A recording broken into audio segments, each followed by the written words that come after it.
that's one of the things we're talking about. The debt limit is the nation's borrowing limit. For folks who are watching, what is your response to Speaker Johnson? That is just shameful. Americans are hurting right now. When his state was hit by Katrina, I fought to get aid for Katrina. I went with a congressional delegation a year later to see how the recovery was going and to raise issues about how slow it was and how we needed to bring more urgency to it.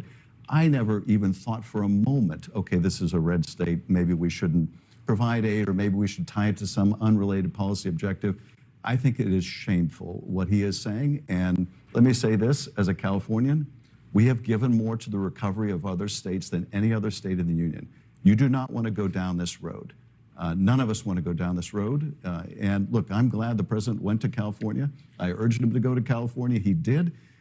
I felt he could not help but be moved by seeing the scope of the devastation. I think he was moved, but let's not go down the road of trying to tie unrelated policy matters when people are hurting. Very quickly, Senator, if it was the only way to get aid to your state, do you rule out voting for something that links disaster relief to something else? Just yes or no? I am not going to go down the road for the first time ever of conditioning aid to Americans who are hurting with unrelated policy matters. We're just not going to go there.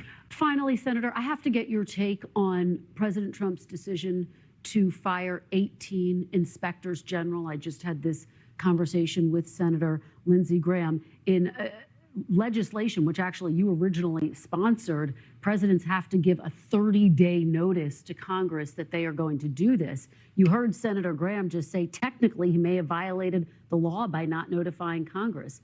Is there anything that Congress can do about this decision by President Trump? There's a lot that we can do, and I have to say, as someone who introduced the Protecting Our Democracy Act, which was designed in part to protect inspector generals, to write off this clear violation of law by saying, well, technically he broke the law. Yeah, he broke the law. And not just any law, but a law meant to crowd out waste, fraud, and abuse.